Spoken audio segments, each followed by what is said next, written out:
Assalamu alaikum. Welcome to another day of... Well, it's the same day. I just tied my hair, wore a jacket. In this video, I want to talk about getting through setbacks, inshallah. If you haven't noticed yet, I use my hands a lot. So what's a setback? A setback might be you failed an exam in school, or you applied to get into a degree, I don't know, medicine, and you didn't receive the offer that you wanted to receive from uni.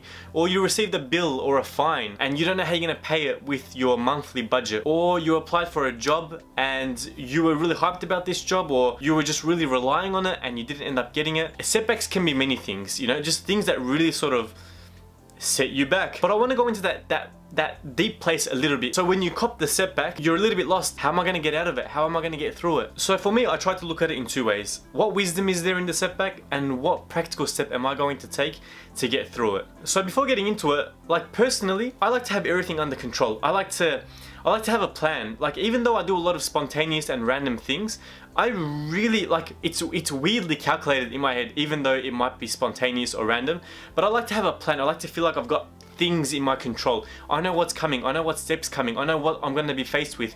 I know what options I have. I like to see in front of me, what do I need to do? I like to just map everything out, if that sort of makes sense. And when I feel like I've got so much control over my life, even though we don't, but like I've got this feeling as if I've mapped everything out. I know what options I have. I know what I need to do. In that sort of scenario, when I cop a setback, it hurts. It stings. So in regards to the wisdom, the first thing I remind myself of is, so as I'm reflecting, so I just copped a setback and I think, what's the wisdom behind it? I think, even though I felt like the plans that I had, the options that I had, the map that I had set out for myself was foolproof, and that I had an alternative for every sort of scenario that I had to sort of face. When I receive a setback, I remind myself that Allah also has a plan. Like, this is probably the most humbling thing for me. I remind myself that even though I have a plan, Allah also has a plan, and He is the best of planners. That's just the absolute reality. So even though this isn't what I necessarily wanted, I accept that I am living out Allah's plan, and truly this plan must be better for me, and I accept that, even if I can't see the wisdom behind it yet. It might be a major setback and it's not what I had planned, but I know that this must be better for me in the long run, bi'idhnillah. So essentially, there's benefits in the setbacks. And number two, in regards to the wisdom behind the setbacks, is that it reminds me that I'm very vulnerable. When I feel like I've got everything under control, I tend to forget that I'm vulnerable and that I essentially need Allah's assistance and help every step of the way, even when you do have everything under control, if that makes sense. So this is essentially a reminder for me. So I remember that I'm vulnerable, and I hope that this mentality follows through with me. So when I feel like I've got everything under control again, I remember that even though things are going my way, I'm always in need of Allah's assistance and Allah's help. And that the things that are playing out for me now, even though they're great for me, it's happening thanks to Allah's permission. So it sort of protects me from being arrogant. Moving on to practical steps. Now this is probably the part that, I don't know, like this is what I do. This is just how I deal with things, yeah? I guess I just want to start really talking about what I do, so rather than sitting down and giving advice and being that guy that just sits down and gives advice, just explain my experiences, explain what I do, and there must be wisdom and inshallah benefit in it for people that listen, and hopefully it helps one or two of you out. Because then you can start thinking, what would Omer do in this situation? Omer's a wise man. Omer would know. Omer has the answers. Firstly, I make dua, and wallahi this is so important. Like I've remembered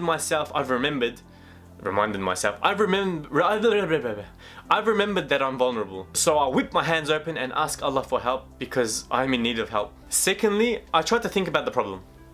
Now this might be a little bit hard, like as humans, we tend to overthink things. So when a problem comes our way, you just think about it and think about it and think about it, and then you stress over it, and then the problem just gets bigger in your head. So what I try to do is, I try to think about the options, not the actual problem. Like literally in your mind, try and separate it. You've got the problem there, put it aside.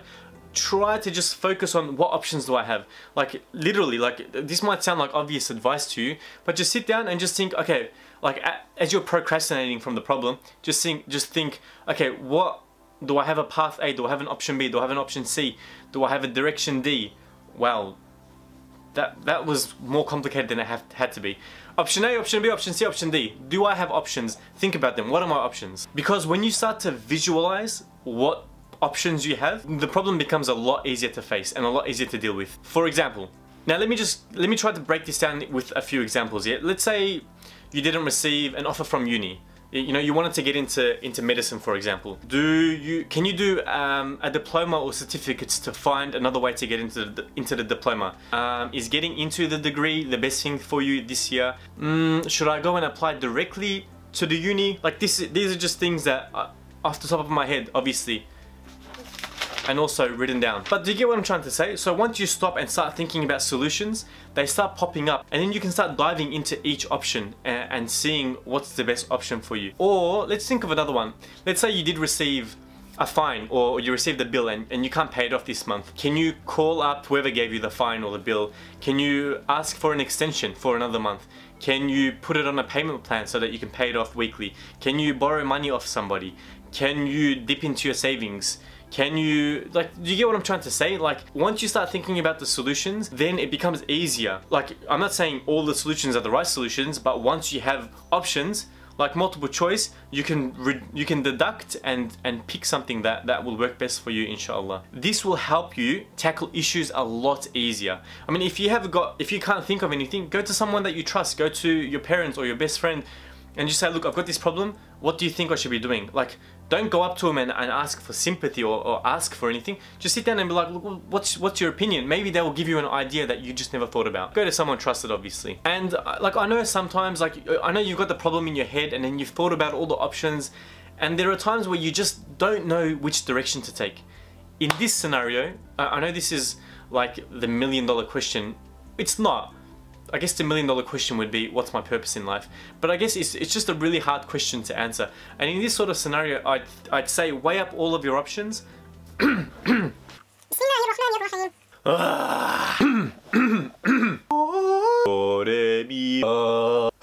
What was I saying? Oh, in the scenario where you don't know which option to take, but you've thought about all of your options, then what I would say is listen to your gut, listen to your heart, have tawakkul, and just take a step. Because by taking a step, if you don't take any action at all, I mean, nothing's gonna change, obviously. I don't need to tell you that. But once you pick a direction, listen to your gut. Like, I listen to my gut a lot. I listen to him a lot. And a lot of the times, alhamdulillah, sometimes it's been wrong, sometimes it's been right. But what happens is, you take a step, and then through that step, other options come to you. Allah shows you a solution. Allah shows you a different option. Allah shows you that maybe that option wasn't right, you should go for another option, if that sort of makes sense. So just go with what you're feeling and take a step, have tawakkul, and inshallah it'll get sorted out slowly. It might be a slow process, but you just have to take a step with what you're feeling. Like, if you just overthink it, ask a million people, what should I do? What's the right thing to do? It's just gonna grow in your mind and it's just gonna cause you to stress. But inshallah, with the setbacks that we have, we can remind ourselves, and I'm going to end up with this, that there's benefit in these setbacks, that essentially in the long run there must be benefit for it.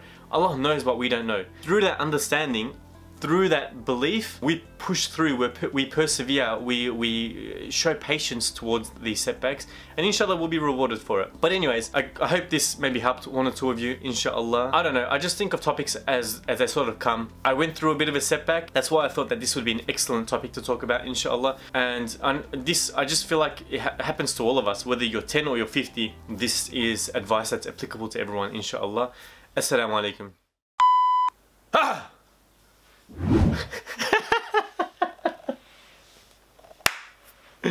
I gotta do that one again.